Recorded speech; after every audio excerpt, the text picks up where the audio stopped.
الحمد لله رب العالمين والصلاة والسلام على خير خلقه محمد وعلى آله وصحبه أجمعين أما بعد قال الله عز وجل المال والبنون زينة الحياة الدنيا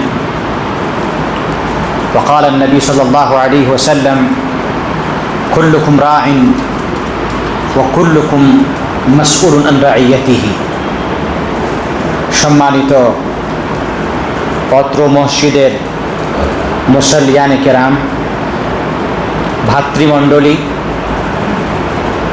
আজকে সংক্ষিপ্ত আকারে আলোচনা করতে যাচ্ছি যে একজন মাতা পিতার ওপরে ছেলের পক্ষে বা ছেলের জন্য দায়িত্ব কী। আজকে সবাই এ কথার নালিশ জানায় যে শেখ, আমার ছেলে আমার কথা শোনে না, আমি ছেলেকে সৎ পথে আনার চেষ্টা করছি কিন্তু সে আমার কথায় সাড়া দিচ্ছে না। এর কারণগুলি কি? কেন আমাদের ছেলে মেয়েরা বর্তমানে শরীয়তের কথা শুনতে পছন্দ করে না? যদি গান বাজনা হয়, নাচ গান হয়, তাহলে সেখানে ছেলেরা সমুদ্রের আকারে পানি বওয়ার মতো সেখানে পৌঁছে যায়। এই মর্মে কিছু হাদিস এবং কোরআন থেকে আপনাদেরকে আলোকপাত করে আপনাদের সামনে কিছু পেশ করার চেষ্টা করব। প্রথম কথা হলো যে আল্লাহ রাব্বুল আলামিন আমাদেরকে অসংখ্য নিয়ামত দিয়েছেন। তার মধ্যে একটি অন্যতম নিয়ামত হচ্ছে সন্তান সন্ততি। আল্লাহ পাক কোরআনে উল্লেখ করছেন, বলছেন আল মালু ওয়াল বানুনা জিনাতুল হায়াতিদ দুনিয়া। মাল সম্পদ এবং সন্তান সন্তানাদি এগুলো হচ্ছে পার্থিব জীবনের সৌন্দর্যতা। যদি কারো মাল সম্পদ না থাকে তাহলে পৃথিবীতে সে সম্মানিত জাতি হতে পারে না। আপনি বলবেন তাহলে তো ইসলাম আমাদেরকে মাল সম্পদ করতে, সঞ্চয় করতে বলছেন, তাই না? অবশ্যই ইসলাম কখনো আপনাকে একথা বলেন না যে আপনি মাল সঞ্চয় করেন না। হ্যাঁ, মাল সঞ্চয় করতে কোথায় নিষেধ করেছেন? মাল সঞ্চয় করতে বলেছেন ফাইদা কুদিয়াতিস সালাত ফান্তাশিরু ফিল আরদ। যখন নামাজ শেষ হয়ে যাবে তখন তোমরা নামাজ শেষ হওয়ার পরে ছড়িয়ে পড়ো এবং আল্লাহ রাব্বুল আলামিনের রিজিক তালাশ করো।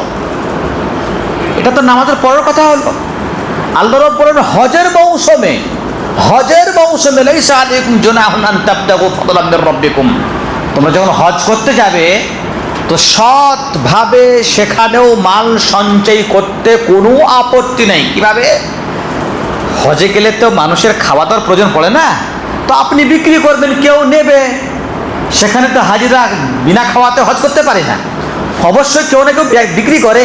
কোনো হাজি যদি চাই যে আমি এখানে দুই ধরনের উপকার লাভ করব, একটা হজের নেকি নিব, দ্বিতীয় আমি পার্থিব আমি ফায়দা উপলব্ধি করব, তাহলে আল্লাহ পাক বলেন লাইসা আলাইকুম জুনাহুন আন তাবতাগু ফাদলাম মির রাব্বিকুম। তোমরা সেখানে হজের মৌসুমে যদি চাও যে আল্লাহ রাব্বুল আলামিনের ফজল ও করম, আল্লাহর নিয়ামতকে তোমরা সঞ্চয় করতে চাও, তাহলে কোনো আপত্তি নেই, তাই মাল সঞ্চয় করতে বলা হয়েছে। কিন্তু হযরতে আব্দুল্লাহ বিন মাসউদ রাদিয়াল্লাহু তাআলা আনহুর একটি হাদিসে আছে যে রাসূলুল্লাহ সাল্লাল্লাহু আলাইহি ওয়াসাল্লাম বলছেন ইন্না জিবরিলা আলকা ফি রাউই। জিবরিল আলাইহিস সালাতু সালাম আমার কানে কানে, আমার অন্তরে একটি বাক্য ঢেলে দিলেন কিভাবে?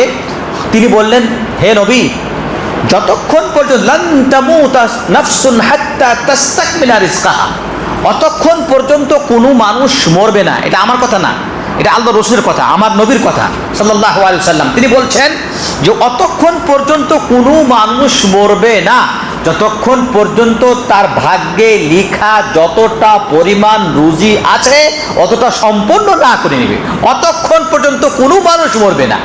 আরেকটি হাদিসে আছে যে যেইভাবে মানুষ রিজিককে তলাশ করে, রিজিক মানুষকে তলাশ করে, আমার মালিক কোথায়, আমাকে উপার্জন করবে কখন। তারপরে আল্লাহ বলেন ফাআজমিলু ফিত তারাব। এটা হলো আমার বলার উদ্দেশ্য। আল্লাহ পাক রাসূল বলছেন যখন প্রত্যেক মানুষের ভাগ্যে নির্ধারিত রূপে তার রিজিককে লিখে দেওয়া হয়েছে, যেমন একটি লম্বা হাদিসে আছে যে তোমার মায়ের পেটে যখন তুমি থাকো তো ফায়ু উমর আরবায়ে কালিমাত, ফেরেশতাকে প্রেরণ করে 4টি জিনিসের লিপিবদ্ধ করা হয়, 4টি জিনিসকে। তার মধ্যে একটা হলো কি, আজালুহু ওয়া আমালুহু ওয়া রিজকুহু শাকিয়ুন আম সাঈদ, তার বয়স কত হবে তখন লিখে দেওয়া হয়। দ্বিতীয় হলো কি, মায়ের পেটে যখন থাকেন তখন আপনার রিজিক কত হবে, আপনি কত টাকার মালিক হবেন, আপনার বাড়ি কত তালা হবে, আপনি কত টাকা ইনকাম করবেন, কত টাকা খাবেন, কত টাকা ব্যয় করবেন, কত টাকা ছেড়ে যাবেন, তখন লিখে দেওয়া হয়।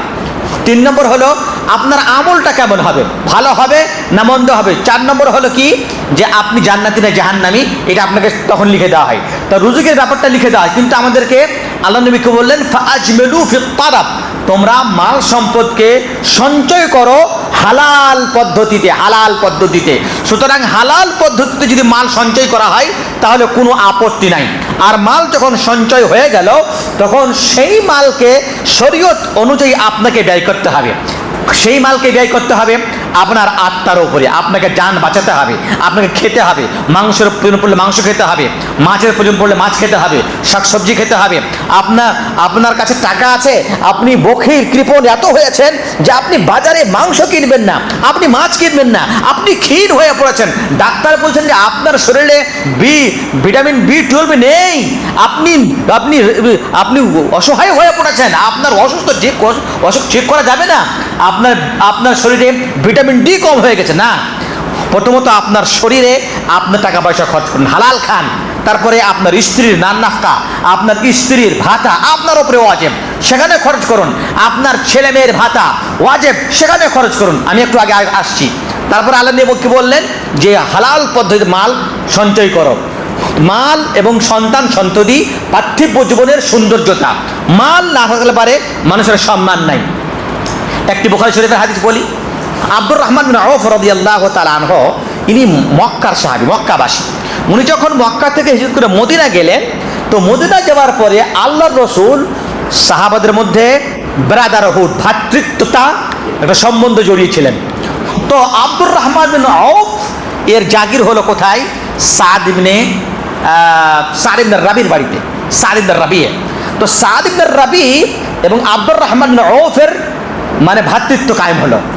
তো সাদ ইবনে রাবি আনসারের মধ্যে একজন খুবই সচ্ছল ব্যক্তি, টাকা পয়সাওয়ালা লোক। আনসাররা ছিল, জানেন, আনসাররা ছিল খেতি কর্মের লোক, তারা খেতি করতো, খেতি বাড়ি করতো। ধান তো ছিল না সেখানে, খেতি বাড়ি মানে খেজুরের খেতি বাড়ি করতো। সুতরাং খেতি বাড়ি করা, ধান লাগানো, এটা হচ্ছে আনসারদের কাজ। এটা খুব খারাপ কাজ না, বলে না তুমি চাষি। আনসাররা চাষি ছিলেন, চাষি। সুতরাং যারা চাষ করেন তাদের মধ্যে আনসারদের একটা বৈশিষ্ট্য আছে। যাই হোক, তো সাদ ইবনে রাবি আনসারদের মধ্যে সবচাইতে সচ্ছল ব্যক্তি, টাকা পয়সাওয়ালা ব্যক্তি। আব্দুর রহমানের আউফকে একদিন সাদ ইবনে রাবি বলছেন, ভাই আপনি তো আমার দিনী ভাই, আপনি আমার দিনী ভাই, আপনি আমার রক্তের ভাই না, কিন্তু দিনী ভাই রক্তের ভাইয়ের চাইতে বেশি মজবুত। কারণ যদি আপনার ভাই যদি মুসলিম হয় বা আপনি যদি মুসলমান হয়, আপনার ভাই যদি অমুসলিম হয়, তাহলে সে ভাইয়ের সাথে আপনার সম্পর্ক কিছু আছে? সম্পর্ক নেই। তাহলে দিনী ভাইয়ের যেটা সম্পর্ক, সেটা রক্তের ভাইয়ের চাইতেও বেশি গাঢ় বা নিগুড় বা শক্ত। এবারে সাদ ইবনে রাবি বলছেন যে ভাই আপনি তো আমার দিনী ভাই, আমার নিকটের ভাই, আপনি চাইলে আপনাকে আমি আমার অর্ধেক টাকা পয়সার ভাগিদারি করে দিই। এবং আমার 2টি স্ত্রী, তখন কিন্তু পর্দার হুকুম নাজেল হয়নি, তখন কিন্তু পর্দার হুকুম নাজেল হয়নি। তিনি বলছেন আমার স্ত্রীর মধ্যে যেটা তোমাকে সুন্দর লাগে সেটা তুমি পছন্দ করে নাও, আমি তালাক দিয়ে দেবো, ইদ্যত কেটে গেলে তুমি ওকে বিবাহ করে নেবে। আব্দুর রহমান বিন আউফ মক্কাতে ছিলেন, তো আল্লাহ নবীর প্রশিক্ষিত সাহাবী, আল্লাহ নবী দার্সে বসতেন, হাদিস শুনতেন।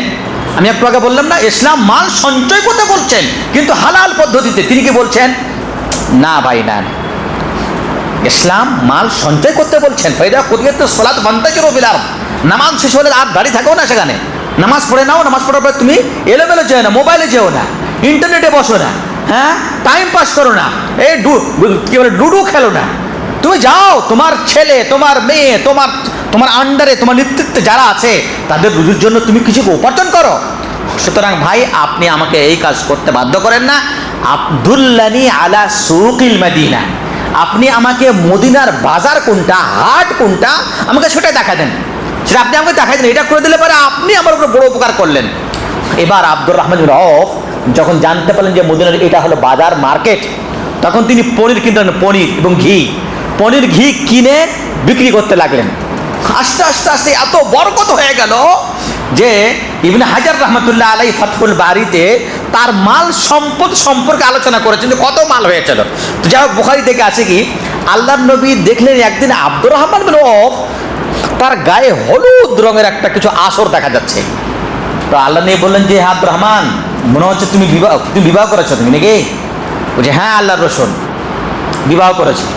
তো এই যে বুখারীর হাদিস, এখান থেকে একটা কথা বলে দিই, আমাদের আলেমেরা কি বলে যে বিবাহের সময় তো হলদি লাগা বুখারীতে আছে, বিবাহের সময় হলদি লাগানো বুখারীতে আছে।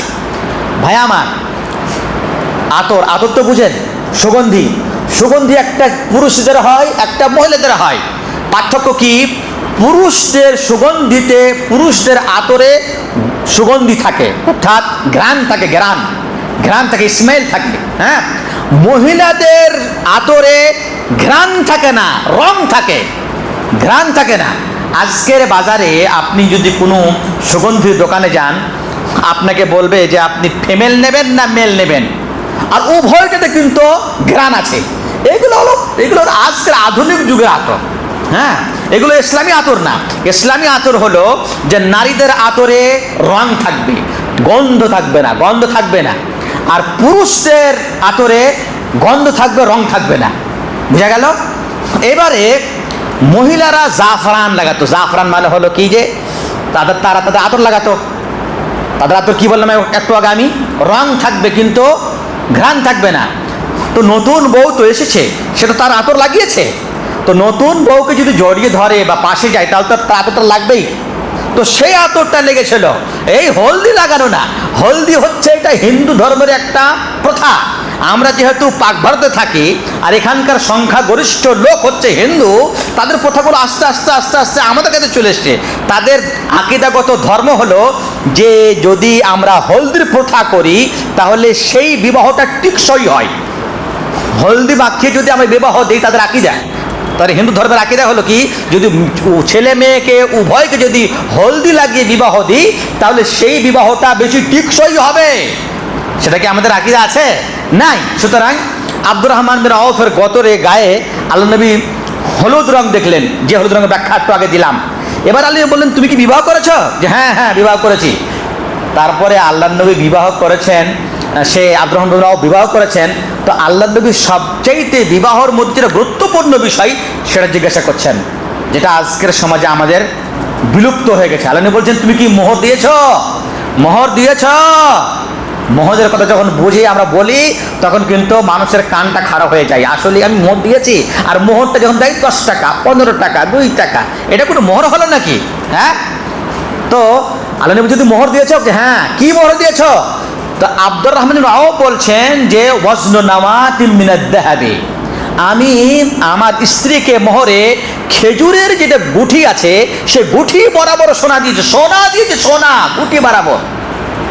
যে আব্দুর রহমান বিন আওফ কিছুদিন আগে খেতে পাচ্ছিলেন না, হ্যাঁ মক্কা থেকে এসেছিলেন, আর সেই ব্যবসা, হালাল ব্যবসা বাণিজ্য করার জন্য তার মাল সঞ্চয় হলো।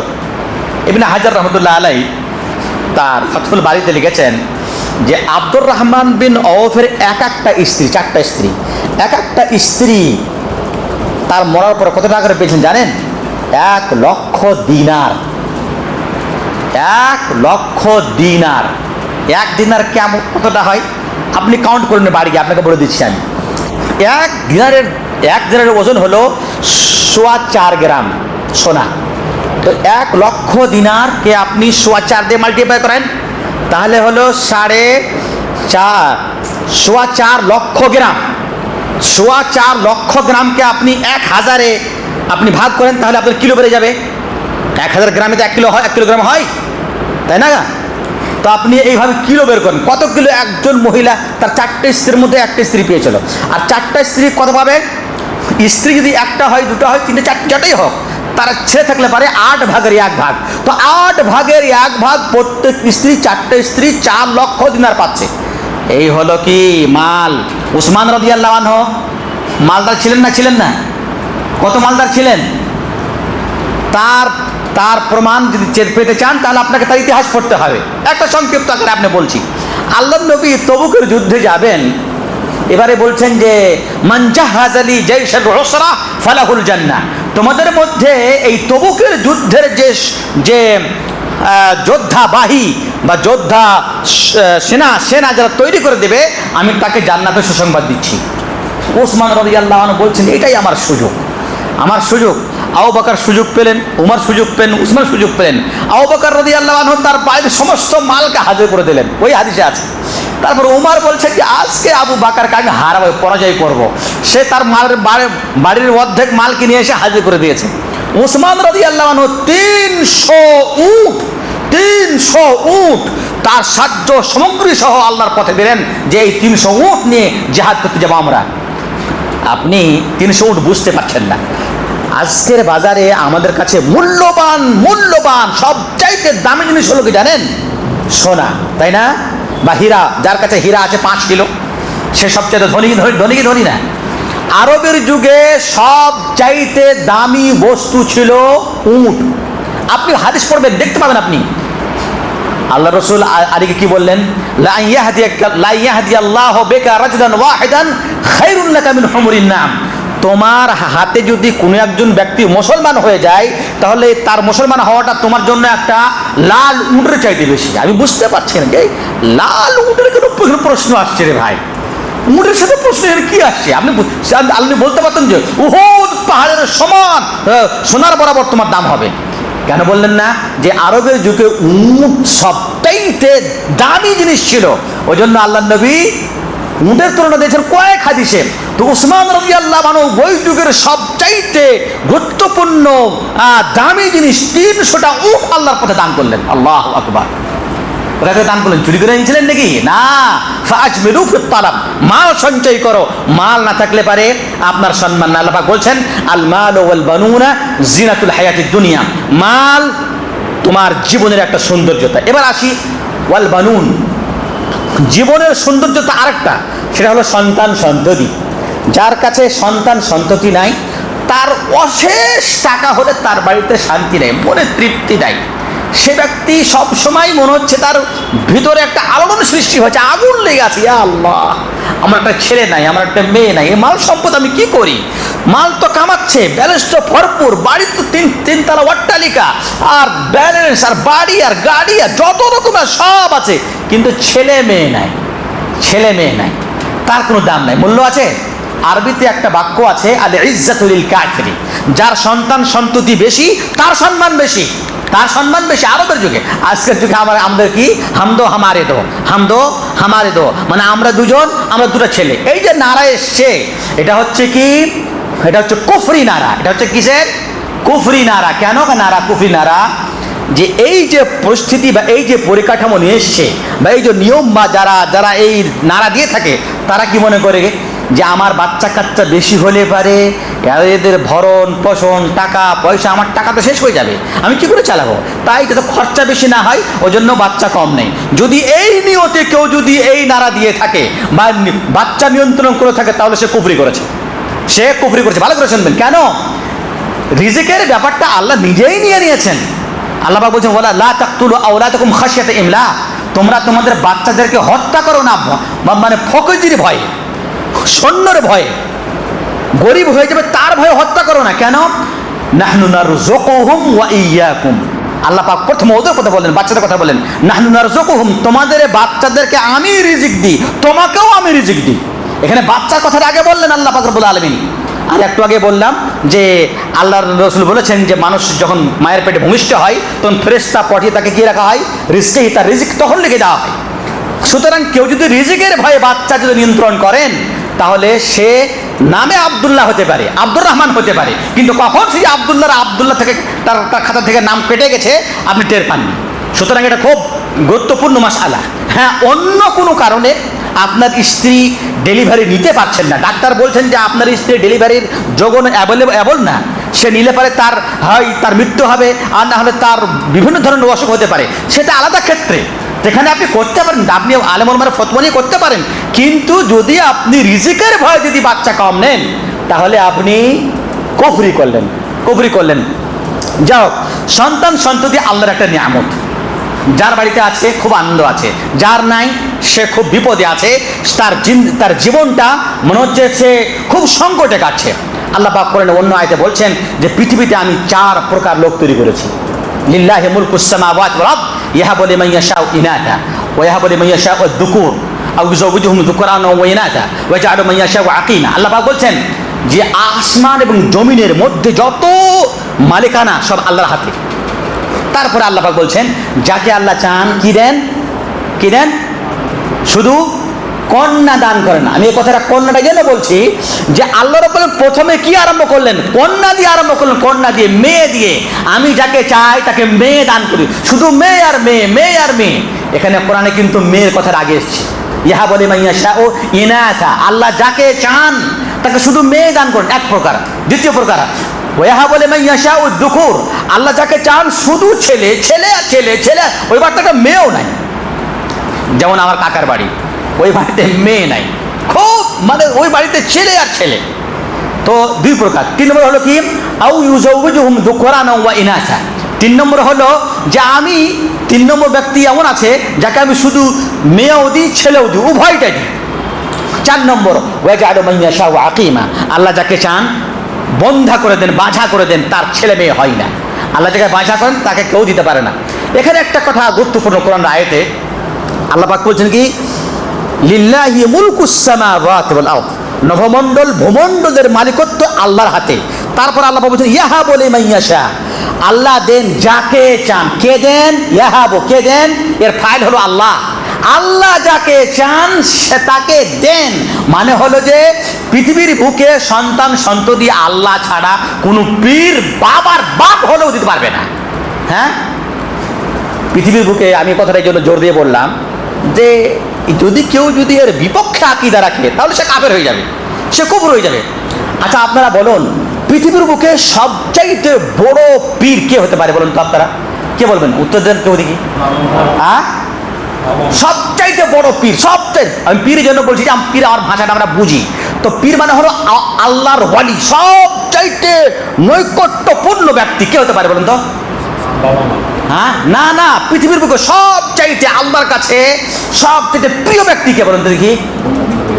রাসূল সাল্লাল্লাহু আলাইহি ওয়াসাল্লাম, মুহাম্মদ সাল্লাল্লাহু আলাইহি ওয়াসাল্লাম। ওর থেকে প্রিয় ব্যক্তি কেউ আছে কি? কেউ নেই। এবার আপনি আসেন, ছেলে মেয়ে আমি বললাম যে আল্লাহ যাকে চান তাকে দেন। মানুষের পীর তো দূরের কথা, পীরের বাবা দিতে পারবে না, ঠিক আছে? পৃথিবীর বুকে সবচাইতে বড় পীর হলেন জনাবে মুহাম্মদুর রাসূলুল্লাহ সাল্লাল্লাহু আলাইহি ওয়াসাল্লাম, তাই না? এবারে আল্লাহ নবীর স্ত্রী ছিল অনেকটা, কয়টা ছিল? 11টা। মরার সময় 9টা ছিলেন। হ্যাঁ, আল্লাহ নবী কয়টা ছেলে মেয়ে? কোনটা স্ত্রী থেকে ছেলে মেয়ে হয়েছিল? শুধু খাদিজা থেকে, খাদিজা মারিয়া কিবতিয়া, তাই না? খাদিজা থেকে 4টা, মারিয়া কিবতিয়া থেকে ইব্রাহিম, ঠিক আছে? অন্যান্য স্ত্রী থেকে একটাও থেকে বাচ্চা হয়নি। তো আল্লাহ নবী কি পীর? আল্লাহ নবী থেকে বড় পীর কেউ আছে নাকি? আল্লাহ নবী নিজেই বলছেন তাজাওয়াজুল ওয়াদুদাল ওয়ালুদ, তোমরা এমন মহিলাকে বিবাহ করো যেই মহিলা বেশি বেশি আপ্যায়নকারী, আপনার সাথে মহব্বতকারী, আর যেই মহিলা বেশি বেশি বাচ্চা প্রদান করতে পারবে তাকে বিবাহ করুন। আর আল্লাহ নবী নিজেই বাচ্চা নিচ্ছেন না? হতে পারে এটা সম্ভব নাকি? হ্যাঁ, সম্ভব নয়।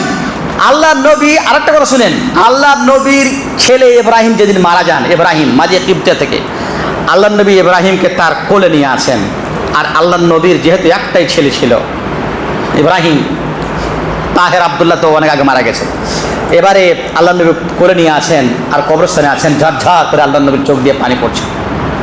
ওমর রাদিয়াল্লাহু আনহু বলছেন, আল্লাহর রাসূল আপনি তো আমাদেরকে নিষেধ করেছিলেন যে কোনো বাড়ির কোনো ব্যক্তি মৃত্যু হয়ে গেলে কান্নাকাটা করতে হবে না, তা আপনি কাঁদছেন কেন? তা আল্লাহ নবী কি বলেছেন? আমার লা আইনায়া লা তাবকিয়ান ওয়ালাকিন্না কলবি ইয়াবকি। ওমর, আমার চোখ কাঁদছে না, আমার অন্তর কাঁদছে। যদি কোনো ছেলে মেয়ে যদি ওয়ালির হাতে থাকতো তা আল্লাহ নবী বলে, যা ইব্রাহিম তুই মরে গেলি মরে যা, আমি তো বড় পীর, আমার আজকে রাত্রি 50টা হয়ে যা, পারতে পারতো না?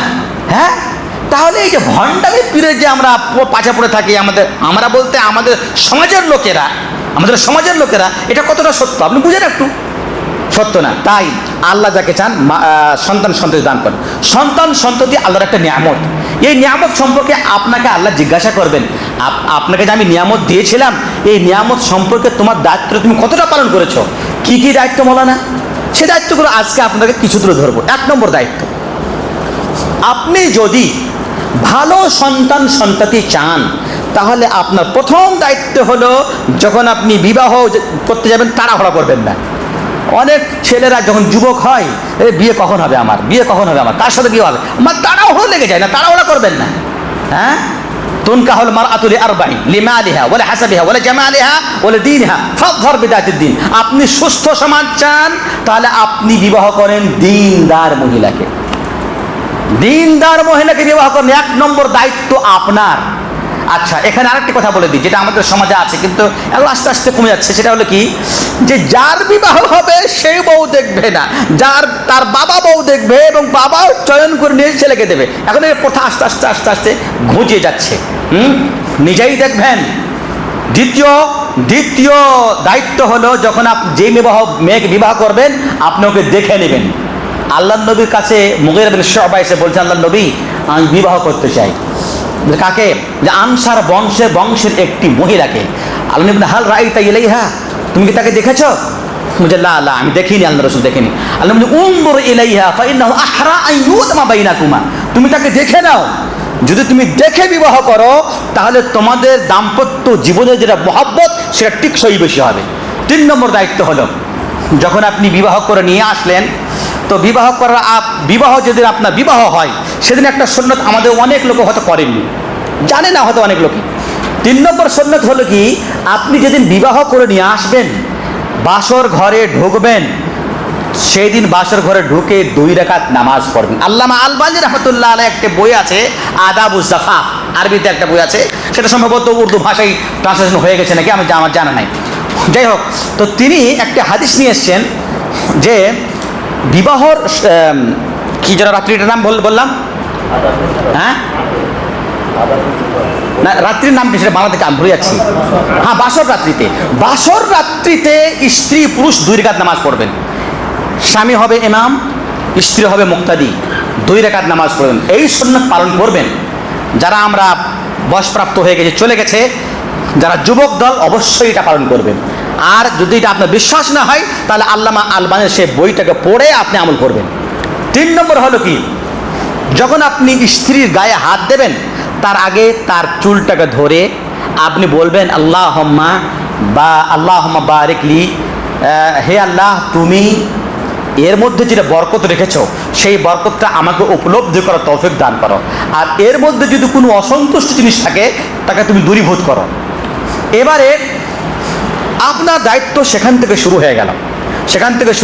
4 নম্বর দায়িত্ব হলো, যে আপনার স্ত্রীর পেটে যখনই বাচ্চা ভূমিষ্ঠ হলো, তখন থেকে আপনার বাচ্চার দেখরেখের দায়িত্ব আপনার উপরে।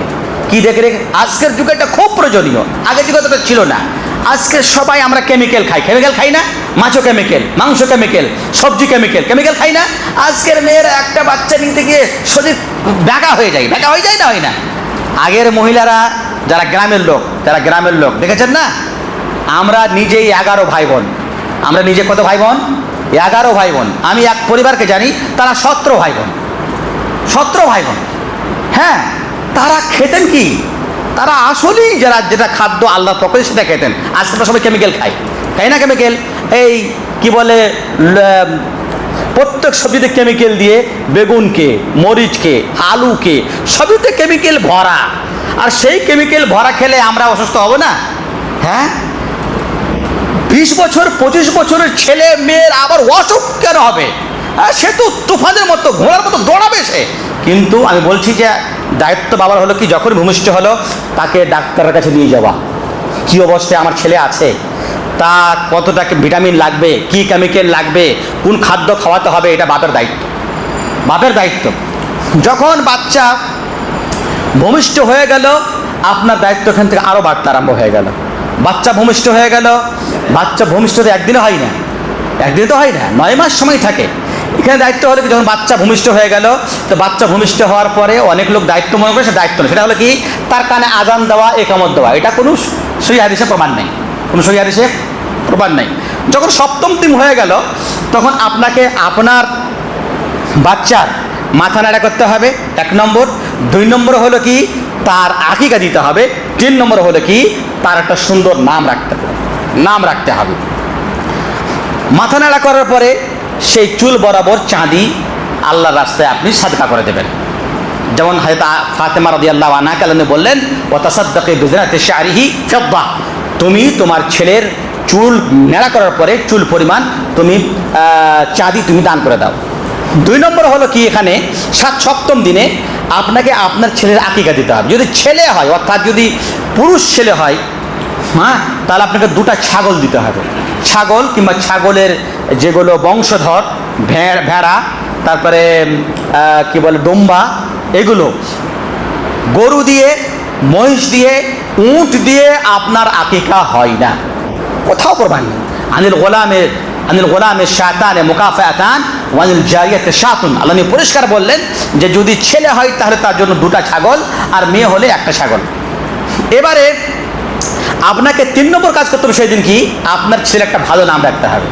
অনেক সময় দেখা যায় এটা হলো কি অবহেলা কি, যে যখন বাচ্চা হয় তখন ফোন লাগায়, হ্যাঁ শেখ মৌলানা আমার বাচ্চা হয়েছে, তার একটা নাম রেখে দেন না। আপনি বাবা, কেন আপনার 9 মাস ধরে আপনার বাচ্চা হবে, আপনার একটা ভুরুক্ষেপ নাই, একটা নাম চয়ন করতে পারেন না আপনি?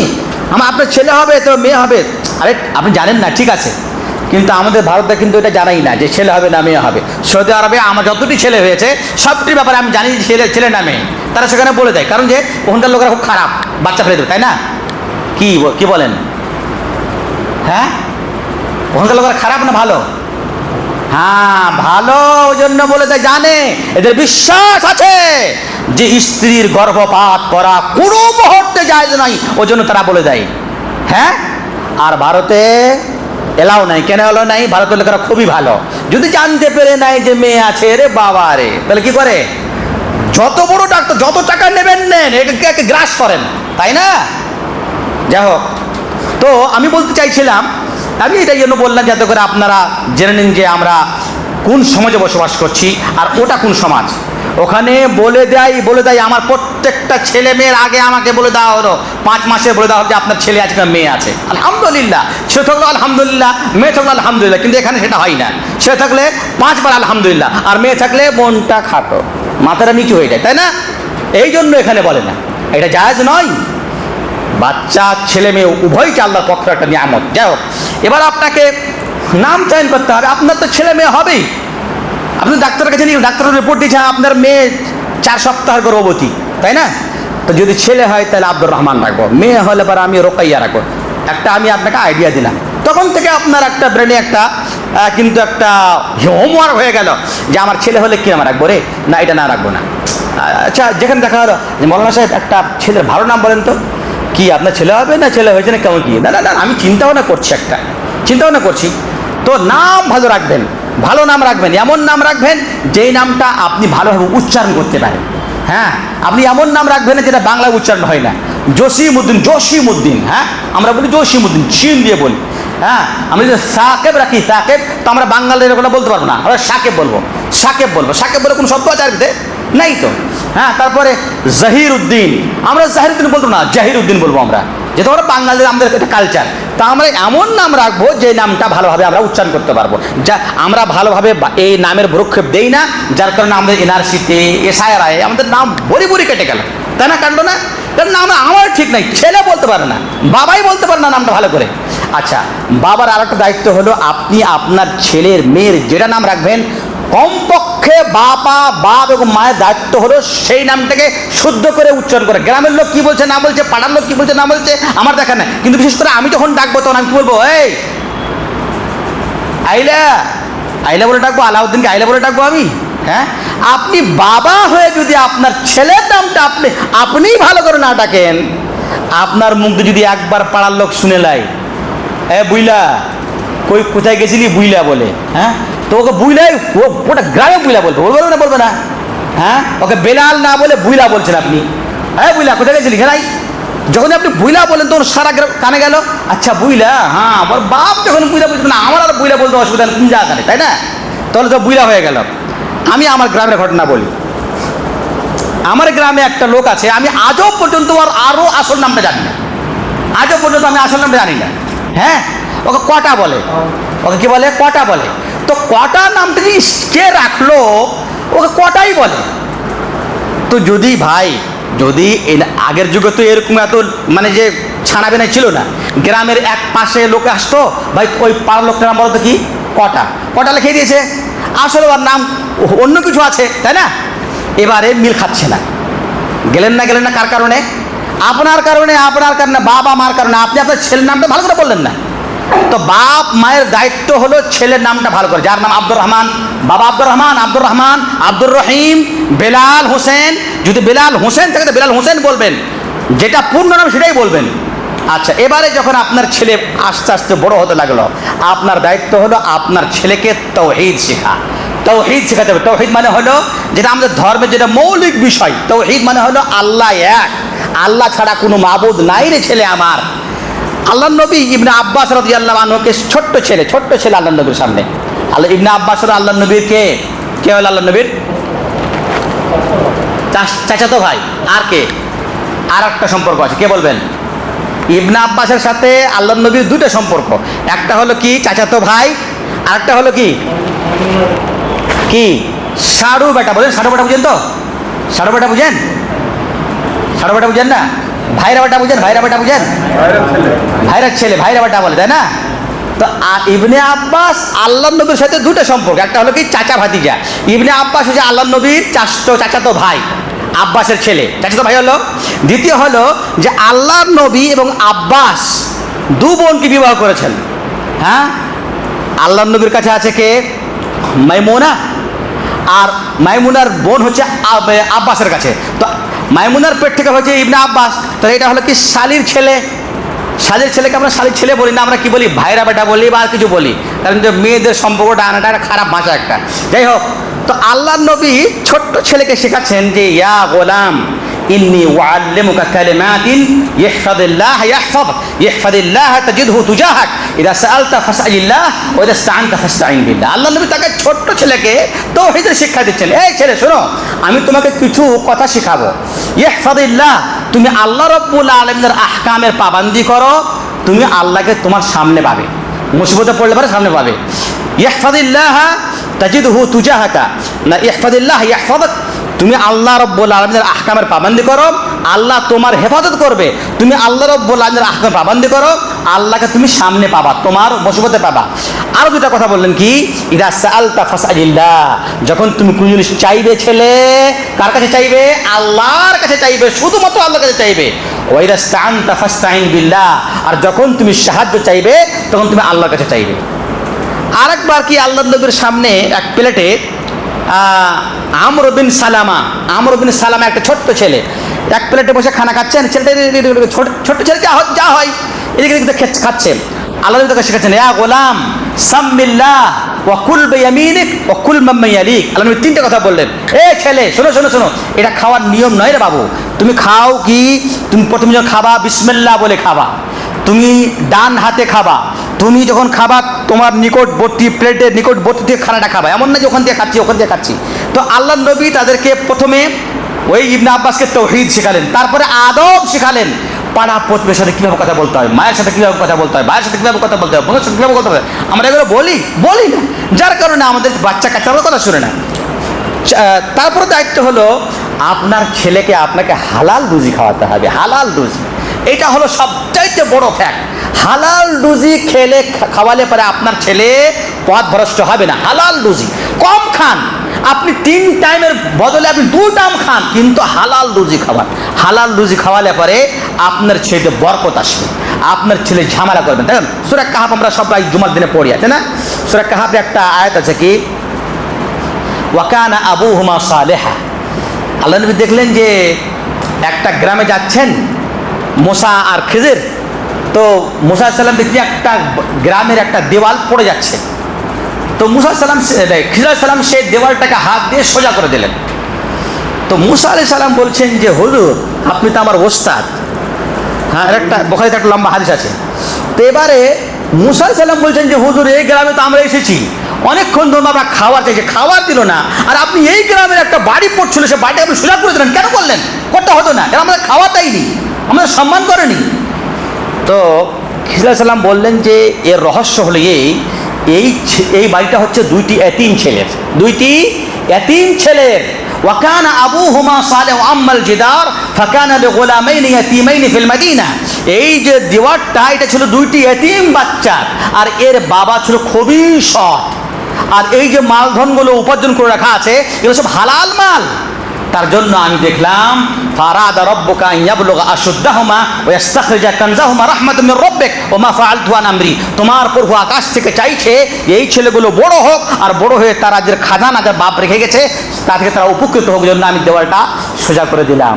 তো আপনার যদি হালাল মাল হয়, তাহলে আপনার হালাল মাল অপচয় হবে না। আল্লাহ কোনো না কোনো মানুষ দিলে সেই মালটা হেফাজত করবে, এবং আপনার ছেলে সেখান থেকে মানে সেটাকে উপার্জন করবে, ব্যবহার করবে, সেখান থেকে উপকৃত হবে। আরেকটা উদাহরণ বলি, যদি আপনার হালাল মাল হয়, আপনার ছেলেতে বরকত হবে, আপনার মালে বরকত হবে। ইমাম বুখারীকে তো চিনেন আপনারা, ইমাম বুখারীকে চিনেন না শুনেছেন না? শুনুন, ইমাম বুখারী খুব বড় আলেম। কোরআনের পরে পরে সবচাইতে যেটা সহিহ যেটা বুক বা বই, সেটা হলো কি? সহিহ বুখারী। কে লিখেছেন? ইমাম বুখারী লিখেছেন। ইমাম বুখারী কি খেয়ে, হারাম খেয়ে পড়েছেন না হালাল খেয়ে পড়েছেন? একটা আপনাকে উদাহরণ দিয়ে বলছি। ইমাম বুখারীর বাপের নাম হলো ইসমাইল। কি নাম? ইসমাইল, মোহাম্মদ বিন ইসমাইল। হ্যাঁ, তো ইসমাইলের একজন সহচর্য ছিল, সাথী ছিল, ওর নাম হলো আহমদ বিন হাফস। তো আহমদ বিন হাফস বলছেন যে ইমাম বুখারীর বাবা ইসমাইলের যখন মরার সময় হলো, তখন আমি ওর বাড়িতে ঢুকলাম, যে দেখছি যে এখন আর সময় শেষ, ইনি দুনিয়া ছেড়ে চলে যাবেন। ওই মুহূর্তে ইমাম বুখারীর বাবা বলছেন, ওয়াল্লাহি লা আ'লামু ফি মালি দিরহামান মিন শুবহাতিন। আমি কসম করে বলছি যে আমার মাল সম্পদ যতটা আছে, একটা টাকা হারাম তো দূরের কথা, সন্দেহ টাকা নাই, সবটি হালাল টাকা, সবটি নিখুঁত হালাল টাকা। এই বলে উনি মারা গেলেন। আর ওই মালকে খেয়ে পড়লেন কে? ইমাম বুখারী, তার ছেলে। আর ইমাম বুখারী সেই হালাল মালের বরকতে কি হলো, কোরআনের পরে পরে সবচাইতে সঠিক গ্রন্থ সহিহ বুখারী লিখে আমাদেরকে দিলেন। তো যদি আপনি বাচ্চাদেরকে হালাল খাওয়ান, তাহলে আপনার ছেলে আপনার কথা শুনবে, আপনার দ্বীনি মিজাজের হবে, ধার্মিক হবে, আপনার খিদমত করবে। আর যদি আপনি বেড়ি বাঁধা টাকা দিয়ে আপনার ছেলেকে পড়ান, আপনি যদি চুরি করে ব্যবসা করেন, মিথ্যা কথা বলে ব্যবসা করেন, হারাম ব্যবসা করেন, আপনি যদি হারাম পদ্ধতিতে আপনি টাকা পয়সা উপার্জন করেন, আর সেই মাল দিয়ে যদি আপনার ছেলেকে আপনি পড়ান, হাফেজ করান, কোরআনের আলেম করান, তাহলে সেই আলেমের বরকত নাই। সে আলেমের কি নাই? বরকত নাই। সেই ছাত্র, সে ব্যারিস্টার হতে পারে, সে এমবিবিএস ডাক্তার হতে পারে, সে ইঞ্জিনিয়ার হতে পারে, বরকত নাই। কেমন বরকত নাই মৌলানা? কেন বরকত নাই স্যার? আমি আমার ছেলেকে এমবিবিএস করে দিলাম, সে তো বেতন পাবে, অনেক টাকা পাবে। হ্যাঁ, টাকা পাবে, টাকা পাওয়াটা বরকত না ভাই, টাকা পাওয়াটা বরকত না। টাকাটাকে বরকত বলা হয় না। বরকত হলো কি, আপনি আনন্দে আছেন, আপনার ছেলে যদি টাকা কম কামায়, আপনাকে বলবে, আব্বা আসসালামু আলাইকুম, আব্বা এই যে টাকাটা আপনার পকেটে রাখেন তো, আমার খুব ভালো লাগবে। যদি এইভাবে একটা ছেলে যদি 10টা টাকা আপনার পকেটে দেয়, তাহলে আপনার ওই ছেলের থেকে লাখো গুণে ভালো যেই ছেলে কোটি কোটি টাকা টাকায় একবার আপনার দিকে দৃষ্টি খুলে তাকাই না। ঠিক আছে না? ঠিক নাই? যারা বাবা তারা কথাটা বুঝতে পারবেন, অনেক ভালো করে বুঝতে পারবেন। আপনার এই যে আমার একজন শিক্ষক বলতেন যে তোমরা বড় বাড়িতে বিবাহ করো না। কেন করো না জানো? তোমাকে খাসির মাংস দিয়ে খাবার দিল, খাসির মাংস দিয়ে খাবার দিবে কীভাবে? এইভাবে তোমাকে ঠেলে দেবে। হ্যাঁ, তো সে তো দিবে তোমাকে খাসির মাংস খাওয়ার, কিন্তু যেটা ইজ্জত, যেটা মান, যেটা মর্যাদা, যেটা এহতেরাম, সেটা তুমি পাবা না। আর গরিবের বাড়তি বিবাহ করলে একটা আন্ডাও দিলে পারে, ও বাবা খেয়ে নাও, বাবা খেয়ে নাও, আসো না বাবা একটু খেয়ে নাও না, বা এত সম্মান, এই জিনিসটা ক্রয় করে পাওয়া যাবে না। পাওয়া যাবে? সম্মান কিনে পাওয়া যায় না, সম্মান কিনে পাওয়া যায় না। তাই বরকত হলো এটা। আপনার ছেলে যদি আপনাদের প্রাণ ঢেলে দেয়, রক্ত ঢেলে দেয়, এরকম ছেলে হয়, তাহলে আপনি মনে করবেন যে আমি বরকতময় ছেলে পেয়েছি। আব্বা আপনি এই কাজ করছেন কেন? আপনি বাড়ি যান না, আমরা কাজ সামলাবো তো। আপনি এই বয়সে কাজ করুন, আপনি একটু আরাম করেন, বিশ্রাম করেন, আল্লাহ বিল্লাহ করেন, আমরা আছি তো, আপনি চেষ্টা। এই কথা বাবা, যারা বাবা তারা এই কথাটা বোকা না। আপনার ছেলে যদি আপনাকে একবারে বলে যায় তো মনে হচ্ছে আপনার 40 বছর 50 বছরের যেটা পরিশ্রম, যেটা আপনার ঘাম চুয়ে গেছে, আপনি 1 সেকেন্ডে ভুলে যাবেন না। এটা হলো বরকত। তাই এই বরকতময় ছেলে নিতে হলে পারে আপনাকে এই পদ্ধতি অবলম্বন করতে হবে, হালাল খাওয়াতে হবে। তাহলে আপনার ছেলে বরকতময় হবে। আরও অনেক কথা ছিল, আপনার সময় অনেক বেশি হয়ে গেছে, আপনারা খুব ধৈর্য সহকারে শুনছেন। এই জন্য আল্লাহর কাছে দোয়া করি, আল্লাহ রাব্বুল আলামিন যেন আমাদেরকে সকলেকেই মুমিন বান্দা তৈরি করেন এবং আমাদের পরিবার যেন ধার্মিক হয়, দিনী মিজাজের হয়, ছেলে মেয়ে কথা শুনে।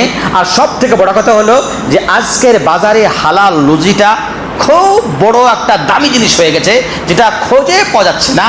তাই আপনারা সবাই আল্লাহর কাছে দোয়া করবেন, আল্লাহ মাগফিনি বিহালালিকা আন হারামিকা, হে আল্লাহ তুমি আমাকে পর্যাপ্ত হালাল দিয়ে তুমি আমাকে হারাম থেকে মুক্ত করো, হারাম থেকে দূরে করো। আল্লাহ তুমি আমাকে পর্যাপ্ত আকারে হালাল রুজি দাও। আর আল্লাহ কাছে যখন চাইবেন তখন ছোট মনে চাইবেন তো পুরো চাইবেন, আল্লাহ তুমি আমাকে হালাল রুজি দাও, উসমানদের মতো দাও, হালাল রুজি দাও, আব্দুর রহমানের রওফের মতো দাও, হালাল রুজি দাও, সাদ বিন রবির মতো দাও।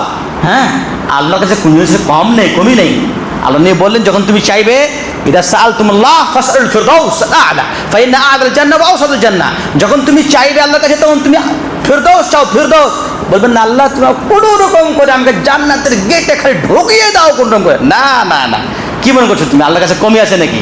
হ্যাঁ, জান্নাতে দিলে আল্লাহ ক্ষয় হয়ে যাবে নাকি, ক্ষতি হয়ে যাবে নাকি? না, আল্লাহকে বলো আল্লাহ তুমি আমাকে বিনা হিসাবে আল্লাহ তুমি জান্নাত দাও, আমাকে উঁচু জান্নাত দাও, ফিরদৌস দাও। ফিরদৌস হলো সবচাইতে উন্নত মানের জান্নাত, সবচাইতে সম্মানীয় জান্নাত। আল্লাহর কাছে বড় জিনিস চান, আল্লাহর কাছে দোয়া করবেন তো এই দোয়া করবেন, আল্লাহ কোনো রকম করে আমাকে শুধু মাধ্যমিকটা পাস করতে দাও, আমাকে আল্লাহ তো বিয়ে পাস করতে। না, এটা কোন কথা? আল্লাহর কাছে কমই নাকি? আল্লাহকে বলুন আল্লাহ তুমি আমাকে দেশের প্রধানমন্ত্রী করো, আল্লাহ তুমি আমাকে দেশের আমাকে স্বরাষ্ট্রমন্ত্রী করো। আল্লাহ আমি স্বপ্নে দেখছি আল্লাহ তোমার কাছে কোনো কবি নাই, তুমি আমাকে পররাষ্ট্রমন্ত্রী করো। হে আল্লাহ তুমি আমাকে আমাদের ডিফেন্স মিনিস্টার বানাও। আল্লাহকে দোয়া করলে চাই কি কমি আছে আল্লাহর কাছে? সুতরাং দোয়া করেন, দোয়া করতে কোনো মানা নেই, নিষেধ নাই, কিন্তু হালাল দোয়া হতে হবে। আল্লাহর কাছে চাইলে পাবেন। আল্লাহ পাক বলছেন ওয়াইদা সাআলাকা ইবাদি আন্নি ফাইন্নী করিব উজিবু দাওয়াতাদ দা। আল্লাহ বললেন, আল্লাহ নবী তোমাকে যদি আমার বান্দারা বলে যে আল্লাহ কোথায়, তা তুমি বলে দাও তুমি আল্লাহকে ডাকো, আল্লাহ তোমার নিকটেই, তুমি ডাকো না আল্লাহর কাছে, তোমার ডাকে সাড়া দেবে। আপনি কি চাইছেন চান। আরেকটি কথা বলে আমার বক্তব্য শেষ করবো, সেটা হলো এই যে কখন চাইবো কখন চাইবো চাওয়ার। কিন্তু দেখেন একটা কথা আছে যে জানলে পারে খুবই সহজ, আর না জানলে পারে খুবই হার্ড, ডিফিকাল্ট, কঠিন। আল্লাহর কাছে কখন চাইবেন? আল্লাহ নবীকে জিজ্ঞাসা করতে, আল্লাহ নবী কোন সময়তে দোয়া বেশি কবুল হয়, এটা হলো একটা আলাদা একটা টপিক, কিন্তু আপনাকে তার মধ্যে একটা বলছি, সেটা হলো এই আল্লাহ নবী বলেন ফি সুলুসিল লাইলিল আখির, রাত্রিকে 3 ভাগ করেন, সূর্য ডোবা থেকে নিয়ে ফজরের আজান পর্যন্ত, এটাকে 3 ভাগ করেন। 3 ভাগ করার পরে শেষ যেটা শেষ তৃতীয় ভাগ, আল্লাহ নবী বললেন যে ইন্নাল্লাহা ইয়ানজুরু ইলাস সামাঈদ দুনিয়া কুল্লা লাইলা হিনা ইয়াবকা মিন সুলুসিল লাইলিল আখির, যখন 3 ভাগের 1 ভাগ রাত্রি বেঁচে যায় তখন আল্লাহ তাআলা আকাশে চলে আসে। কিভাবে আসে? আহলে সুন্নাত জামাত বলেন যে আমরা জানা নাই, কিন্তু আল্লাহ আসেন। তারপরে কি বলেন? তারপর আল্লাহ পাক বলেন যে মাইয়াদউনি ফাআস্তাজিব লাহু ওয়া মাইয়াসআলুনি ফাউতিয়াহু ওয়া মাইয়াস্তাগফিরুনি ফাআগফির লাহু। 3টা কথা বলেন, কে আমার কাছে চাইছে যে আমি তাকে দেব, কে আমার কাছে ক্ষমা চাইছে যে আমি তাকে মাফ করব, কে আমার কাছে আমাকে ডাকছে যে আমি তার কথা ছাড়া দেব। তো সেই সময়তে দোয়া বেশি কবুল হয়। সেটা সাধারণত কখন হয়? রমজান মাসে যখন আমরা সেহরি করতে উঠি না, তো সে তার থেকে আপনি 10 মিনিট আগে উঠেন, 15 মিনিট আগে উঠেন, 2 রাকাত নামাজ পড়ে আল্লাহর কাছে হাত ফেলে দেন। আপনি কি নেবেন? আপনি আল্লাহর কাছে কি চাইছেন? চান না আপনার আল্লাহর কাছে? চান আল্লাহর কাছে, আল্লাহ দেবেন। তো আল্লাহ রাব্বুল আলামিনের কাছে এই দোয়া অবশ্যই করবেন। আরও অনেক জায়গা আছে, কাউকে যদি আল্লাহ মক্কা মদিনা পৌঁছায়, তাহলে আপনি কাবাঘরের কাছে মুলতাজাম, কাবাঘরের গেট আছে না, কাবাঘরের গেট এবং হাজরা আসওয়াদের মধ্যখানে সেটাকে বুক লাগাই দেবেন আল্লাহর কাছে, আল্লাহকে চাইবেন, সেখানে দোয়া কবুল হয়। ঠিক আছে, আমাদের মরহুম আমিনুল বারি সাহেব উনি একটা বইয়ে একথা এই হাদিসটা উল্লেখ করেছেন, হাদিসটা হলো সহিহ। সুতরাং সেখানে আপনি দোয়া করবেন, আল্লাহ রাব্বুল আলামিন যেন আমাদেরকে সুস্থ জীবন দান করে ইহকালে এবং পরকালে। ওয়া মা আলাইনা ইল্লাল বালাগ। আসসালামু আলাইকুম ওয়া রাহমাতুল্লাহি ওয়া বারাকাতুহু।